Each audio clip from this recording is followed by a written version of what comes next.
Hi there, Steve Coffin here to talk about compelling input or comprehensible input. These are two terms that come up all the time in language learning. Remember, if you like these videos about language learning, please subscribe.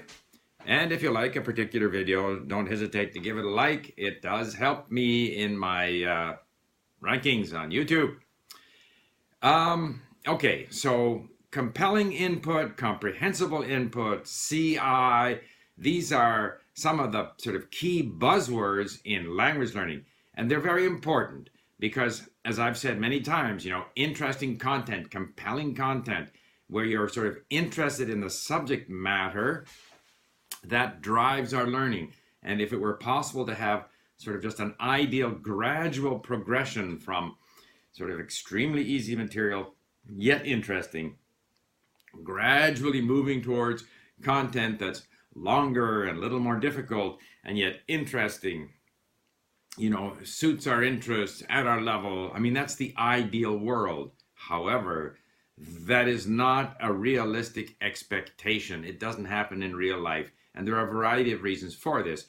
One is that at the very beginning, of course, nothing is comprehensible. So you can't start with material that's comprehensible. You start with material that may become comprehensible. In other words, if it's short, if it uses a lot of very high frequency words, if you have access to online dictionaries, if you have access to a translation, or if you're familiar with the story, then all of these things help to make it, at least if not immediately comprehensible, something that can become comprehensible with enough exposure to it.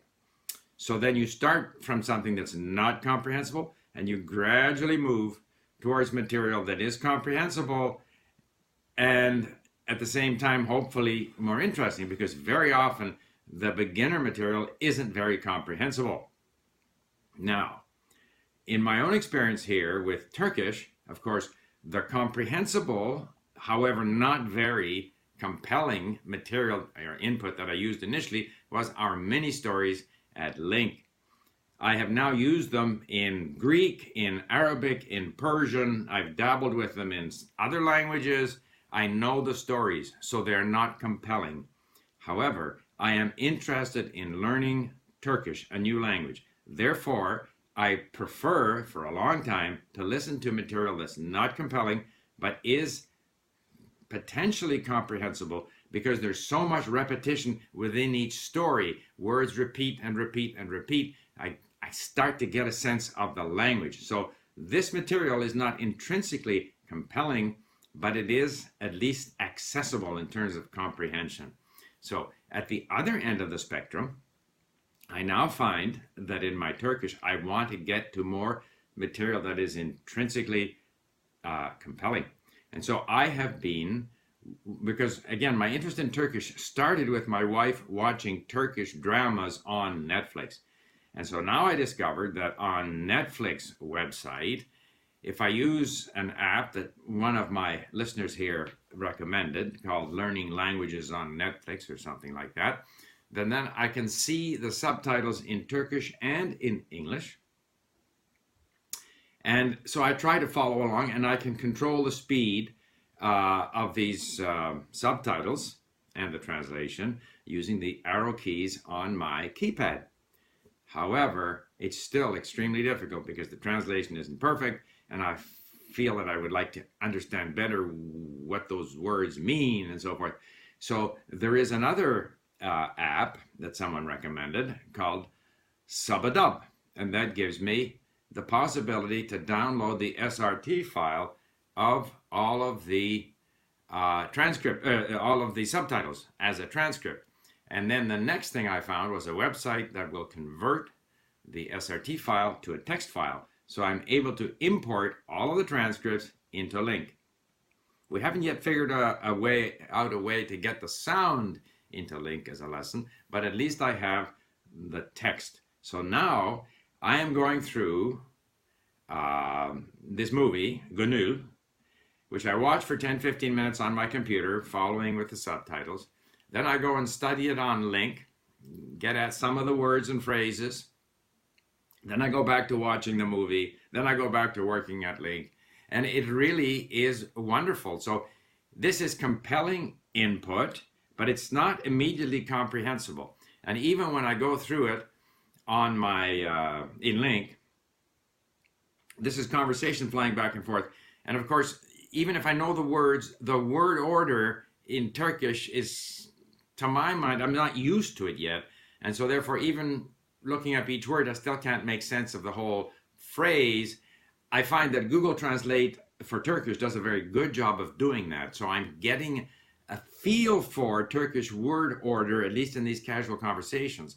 But the point is that with more or less 1 month into Turkish, I am watching movies, which is compelling input. I'm studying the text of those movies on Link. This is all compelling input.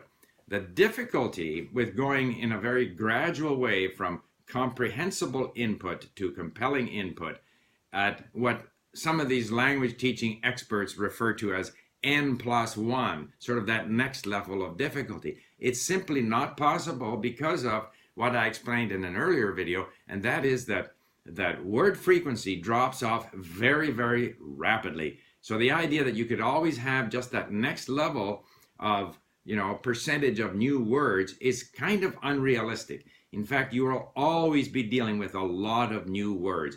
And to me, vocabulary is the key in terms of comprehension. Yeah, word order, I mean, I'll get used to the word order. And even to see an explanation of word order doesn't do it. You actually have to see and experience to live how, Turks express themselves and how they throw the words together to make a sentence. Just to say subject, verb, object, or subject, object, verb doesn't do it. All of these sort of theoretical explanations are not as effective as exposing your mind to the actual language and allowing your brain to get used to it. So I guess my point is that the main thing, again, is to engage with the language, just to do something. It's like when you go to a gym. It doesn't matter if you're going to go on the stepper, or you're going to go on the treadmill, or you're going to use this machine or that machine. Just go there and do something. Just commit yourself to doing something. Now, that something is going to vary, and I find myself alternating between comprehensible input, which is our mini stories, and then more compelling input, which is a bit more of a struggle, but extremely enjoyable. And as I'm doing it, I'm confident that just allowing this language to flow over my brain, even though I can't say anything in Turkish, is gradually getting my brain used to the language. And at some point, I will start to speak. And I've only been in Turkish for 1 month. I'm actually enjoying a Turkish movie. I don't remember having been able to do that in any other language. Now, part of that is simply the availability of all the different resources and online dictionaries and systems like Link and so forth, which make it possible to do things now that I couldn't do before.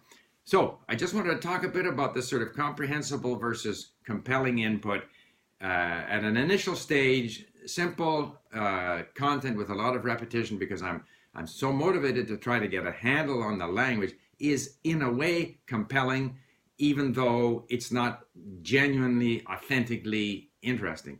But at a later stage, we can actually find ways of engaging with content that is inherently interesting, compelling, like these movies, and yet really it's not at that N+1 level of difficulty. It's not genuinely on its own comprehensible, but we can make it comprehensible. And in both situations, we are allowing the language to flow over our brain, and the brain is gradually going to sort things out. So, a bit of a rant there on comprehensible and compelling input.